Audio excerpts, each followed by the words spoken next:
Hello everyone, welcome to Invictus maths. हम कर रहे थे linear equation in two variable. Part one part two डाल चुके हैं, ठीक है। पार्ट टू में हमने सीखा था कि सोल्व कैसे करते हैं। सोल्व करने के 3 तरीके बताए थे: सब्स्टिट्यूशन मेथड, एलिमिनेशन मेथड और क्रॉस मल्टीप्लिकेशन मेथड।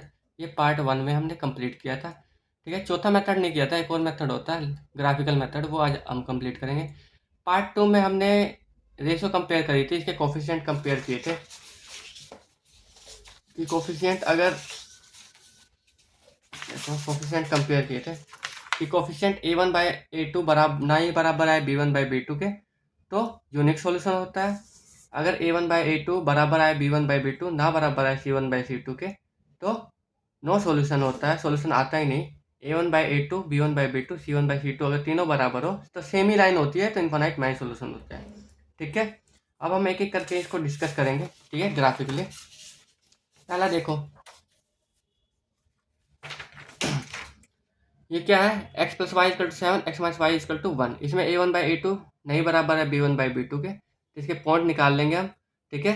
x4 रखा तो y3 आया, x3 रखा तो y4 आया। इसके भी पॉइंट निकाल लेते हैं और इसका ग्राफ ड्रॉ कर लेते हैं। इसके x0, x1, y0, x2, y1 तो x2, ठीक है, ठीक है, ये हो गया। तो इसका ग्राफ देखो, अगर मैं इसका ग्राफ ड्रॉ करता हूँ तो इसका ग्राफ आता कैसे है, तो यूनिक सॉल्यूशन है। यूनिक सॉल्यूशन है तो इसका मतलब ये है कि इसका एक सिंगल पॉइंट ऐसा निकलेगा, एक्स वाई निकलेगा, जो दोनों को ही सेटिस्फाई करेगा। मतलब वो दोनों ही लाइन पे होगा। एक लाइन का ग्राफ है, ये भी एक लाइन का ग्राफ है, तो वो जो पॉइंट होगा वो दोनों के ही ऊपर होगा, ठीक है। तो इसका ग्राफ देखो, तो इसका ग्राफ कुछ ऐसा आएगा, 4,3 x4 y3 ये रहा, और 3,4 x3 y4 ये लाइन खींची। फिर ये इसका x1 y0 x2 y1, ठीक है, फिर इसकी लाइन खींची। तो हमने देखा कि ये कहाँ कट कर रहा है, 4,3 पे। तो जहाँ कट कर रहा है, देखो यहाँ पे जितने भी पॉइंट है इस पे, ये बस इस इक्वेशन को सेटिस्फाई करेंगे। सेटिस्फाई का मतलब x और y कुछ ऐसा आएगा जिसको सोल्व करने के बाद 1 आएगा। यहाँ पे जितने पॉइंट है वो इस लाइन को सेटिस्फाई करेंगे, मतलब एक्स वाई ऐसे पॉइंट आएंगे जिसको ऐड करने पे 7 आ जाएगा, ठीक है, सारे पॉइंट, ठीक है। बट ये एक ऐसा पॉइंट है जो दोनों को सेटिस्फाई करेगा, क्योंकि ये दोनों पे ही है। 4,3 देखो, 4 माइनस 3 1, 4 प्लस 3 7, दोनों को ही सेटिस्फाई कर रहा है, तो इसका सोल्यूशन ये हो गया। तो हमने क्या देखा इसमें कि अगर x1 बाई x2 नहीं बराबर है, सॉरी, a1 बाई a2 नहीं बराबर है b1 बाई b2 के, इसका मतलब यूनिक सॉल्यूशन आना है। यूनिक सॉल्यूशन हम पहले भी देख चुके हैं, बट उसका ग्राफ कैसा आएगा, उसका ग्राफ आएगा इंटरसेक्टिंग लाइंस, ठीक है। तो इसका ग्राफ आ गया इंटरसेक्टिंग लाइंस, और हमने लिख भी रखा है इसको, यहाँ देखो, अगर इफ a1 बाई a2 बराबर ना बराबर है b1 बाई b2 के, तो यूनिक सॉल्यूशन आएगा, ठीक है, एक ही सॉल्यूशन आएगा जहाँ ग्राफ कट करेगा, और इंटरसेक्ट लाइन कैसी आएगी, उसकी इंटरसेक्टिंग लाइन्स आएगी, ठीक है, अगर स्टैंडर्ड इक्वेशन में लिखी है लाइन, ठीक है। अब दूसरा देखो, दूसरी कंडीशन क्या है कि अगर x प्लस वाई 7 और 2x प्लस वाई 2x प्लस 2y इक्वल टू 8, इसमें देख लो a1 बाई a2 नहीं बराबर है b1 बाई b2 के, और नहीं बराबर है c1 बाई c2 के। रेशो निकालोगे तो बराबर नहीं आएगा, देखो इसका आएगा 1/2, इसका आएगा 1/2, इसका आएगा 7/8, ठीक है, तो वो बराबर नहीं आएगा। तो इसका ग्राफ ड्रॉ करते हैं, ठीक है, इसके पॉइंट निकाल लिए। ये लिखा हुआ इसलिए है क्योंकि मैंने इससे पहले भी वीडियो बनाई, और वो वीडियो ऑटोमेटिक फोकस होगी तो वो वीडियो ख़राब होगी, इसलिए सब कुछ लिखा भी हुआ है। तो मैं अब दोबारा नहीं लिख रहा, तो मैं इसी में समझा दे रहा हूँ, ठीक है, नहीं तो ये वीडियो में ही बना के लिखा था मैंने, कोई बात नहीं। देखो x3 y4 4 3, ठीक है, तो इसका ग्राफ और इसका ग्राफ ड्रॉ करते हैं। x0 रखोगे y4 आएगा, y4 रखोगे x0 आएगा, ठीक है। रेशो हम पहले ही चेक कर चुके हैं। अगर इसका ग्राफ खींचोगे तो देखो इसका ग्राफ कैसा आएगा, ये है इसका ग्राफ, 3 4, देखो 3,4 ये रहा पॉइंट, 4 3 4,3 ये रहा पॉइंट, इसकी लाइन खींचिए। इसका देखो 4 0, एक 4 0 है, एक 0 4 है, ये इसकी ये लाइन देखी, तो ये लाइन देखो, इस लाइन पे जो भी पॉइंट है वो इसको सेटिस्फाई करेंगे, इस लाइन पे जो भी पॉइंट है वो इसको सेटिस्फाई करेंगे, बट एक भी कॉमन पॉइंट नहीं है। और ये ग्राफ तो आगे भी बढ़ा लोगे तो कॉमन पॉइंट नहीं निकलेगा, क्योंकि दिख रहा है ये दोनों लाइनें पैरेलल है। ठीक है, अगर सॉल्यूशन नहीं है इसका मतलब वो लाइनें कहीं कट ही नहीं कर रही, कोई कॉमन पॉइंट ही नहीं है उसमें जो दोनों पे ही हो। ठीक है, इसका मतलब उसका सॉल्यूशन है ही नहीं, नो सॉल्यूशन। तो हम समझ गए कि अगर ग्राफ के रेशो ऐसे आते हैं a1/a2 बराबर b1/b2 ना बराबर है c1/c2 के, तो ग्राफ पैरेलल आएंगी। पैरेलल आएगा इसका मतलब सॉल्यूशन आएगा ही नहीं, एक भी कॉमन पॉइंट निकलेंगे ही नहीं जो दोनों को ही सेटिस्फाई करे। तो ये भी हमने लिख लिया। ठीक है, अगर रेशो ये आती है तो नो सॉल्यूशन। ठीक है, पैरेलल लाइंस आती है। ठीक है, अब तीसरे पे चलते हैं, इनफाइनाइट मैनी सॉल्यूशन वाले पे। इस पे मैंने कल भी बताया है कि ये सेम ही है, अगर 3 से डिवाइड कर दे तो ये इक्वेशन यही है, ये इक्वेशन यही है। तो जनरली क्या होता है कि एक इक्वेशन को किसी से मल्टीप्लाई या डिवाइड कर दिया जाता है पूरी की पूरी को, और दूसरी इक्वेशन लिख दी जाती है, बट एक्चुअल में ये होती सेम है। ठीक है, इसको लिख सकते हैं हम 3 से डिवाइड करके, कोई प्रॉब्लम नहीं है।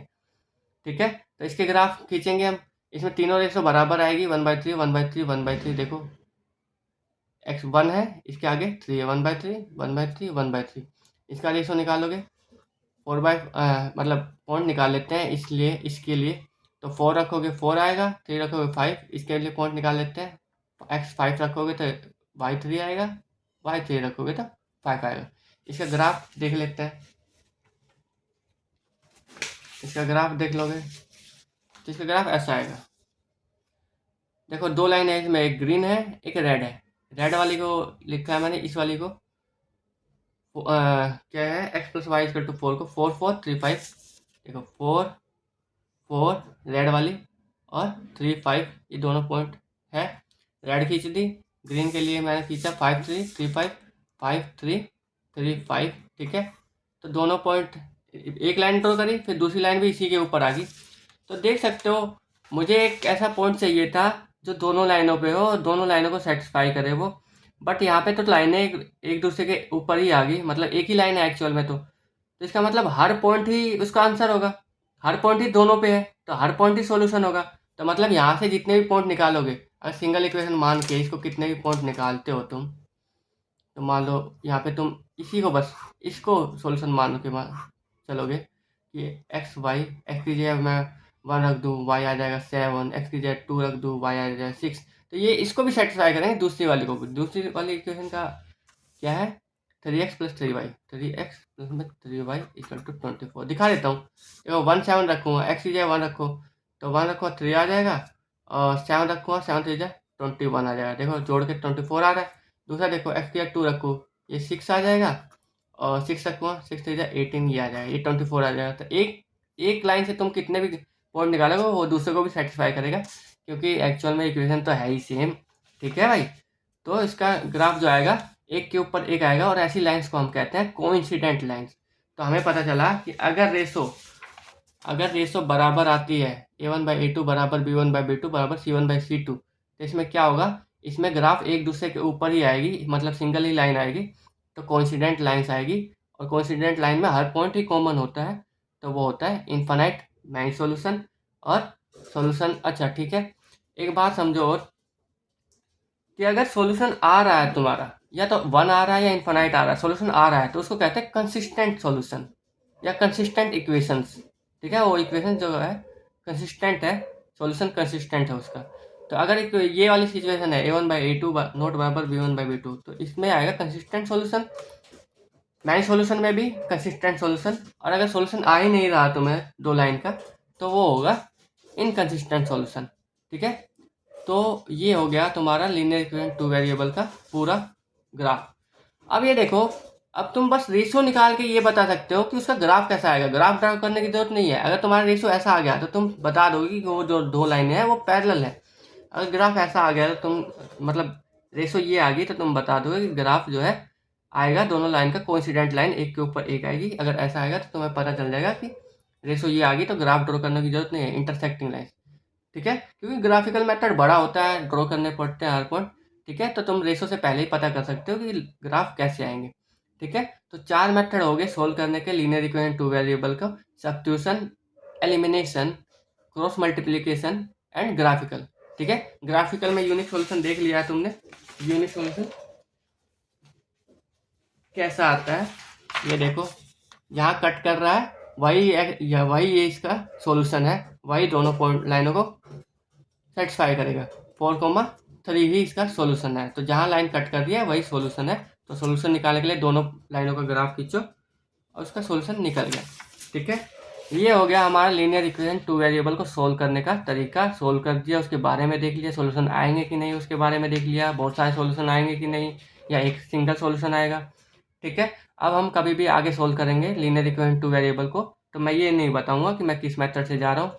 ठीक है, सोल्व करूँगा उसको। ठीक है, और उसके बारे में इतना नहीं बताऊंगा। ठीक है, सीधा सोल्व करेंगे और आगे बढ़ेंगे। ठीक है, तो ये कंप्लीट हो गया हमारा।